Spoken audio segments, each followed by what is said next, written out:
UP में 9 विधानसभा सीटों पर उपचुनाव होने वाले हैं। भारतीय जनता पार्टी ने गुरुवार को इनमें से 7 विधानसभा सीटों करहल, कुंदरकी, गाजियाबाद, फूलपुर, मझवा, कटेहरी, खैर पर उपचुनाव के लिए प्रत्याशियों के नामों का ऐलान कर दिया है। भारतीय जनता पार्टी ने करहल विधानसभा सीट पर अनुजेश यादव को उम्मीदवार बनाया है। बता दें कि करहल सीट पर 2022 के विधानसभा चुनाव में सपा अध्यक्ष अखिलेश यादव को जीत मिली थी, पर सांसद बनने के बाद ये सीट खाली हो गई थी। वहीं कुंदरकी से रामवीर सिंह ठाकुर, मझवा से सुचिस्मिता मौर्य, कटेहरी से धर्मराज निषाद, खैर से सुरेंद्र दिलेर को प्रत्याशी बनाया गया है। इसी तरह फूलपुर से दीपक पटेल, गाजियाबाद से संजीव शर्मा को टिकट मिला है। हालांकि भाजपा ने अभी तक कानपुर की सीसामऊ सीट से कोई उम्मीदवार घोषित नहीं किया है।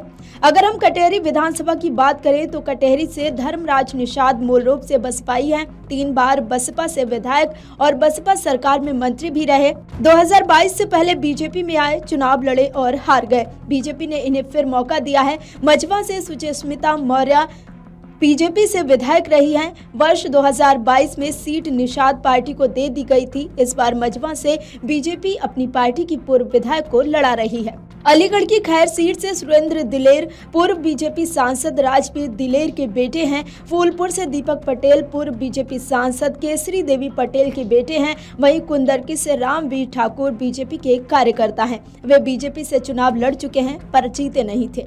आपको बता दें कि मझवा से बीजेपी प्रत्याशी के ऐलान पर बीजेपी प्रवक्ता मनीष शुक्ला ने कहा कि एनडीए एकजुट है, हमारे यहाँ कोई विवाद नहीं है जो कि पब्लिक फोरम पर जाए। हरियाणा चुनाव का जिक्र करते हुए उन्होंने कहा कि हरियाणा में कांग्रेस ने सपा को हैसियत दिखाई। अखिलेश यादव महाराष्ट्र में कांग्रेस पर दबाव बना रहे हैं। दबाव की राजनीति इंडिया अलायंस में हो रही है। बीजेपी ने 7 कैंडिडेट घोषित किए हैं। 2 अन्य सीटें हैं जिस पर कुछ देर में नाम स्पष्ट हो जाएंगे। बीजेपी प्रवक्ता ने अपने बयान के जरिए यह संदेश दिया कि बीजेपी अन्य 2 सीटों पर भी अपने ही उम्मीदवार उतारेगी। यूपी बीजेपी की लिस्ट के ऐलान पर सपा प्रवक्ता सीए प्रदीप भाटी ने कहा कि जिन सीटों पर चुनाव हो रहे हैं उनमें से 5 सीटों पर हमने जीत हासिल की थी। हमारी कांग्रेस से लंबे समय से बातचीत चल रही है।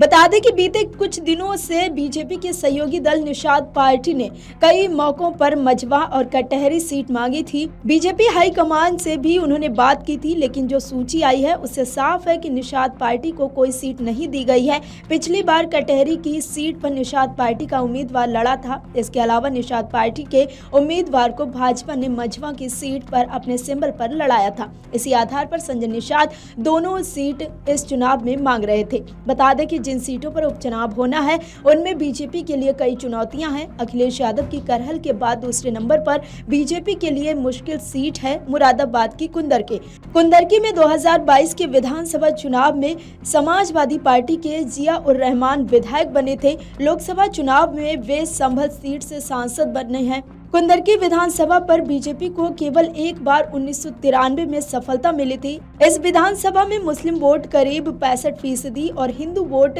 35% है। इसके अलावा कानपुर की सीसामऊ सीट समाजवादी पार्टी के विधायक इरफान सोलंकी को सजा मिलने के बाद खाली हुई है। ये समाजवादी पार्टी की मजबूत सीटों में से एक है, जहां इस बार सपा इरफान सोलंकी के परिवार से किसी को टिकट दे सकती है। वहीं इरफान के साथ लोगों की सहानुभूति भी दिखाई देती है। ऐसे में ये सीट बीजेपी के लिए मुश्किल सीटों में से एक है। Video desk amarujala.com। अगर आप ये वीडियो YouTube पर देख रहे हैं तो हमारे चैनल को सब्सक्राइब करें और बेल आइकन को दबाना ना भूलें। अगर आप Facebook पर ये वीडियो देख रहे हैं तो हमारे पेज को लाइक करें।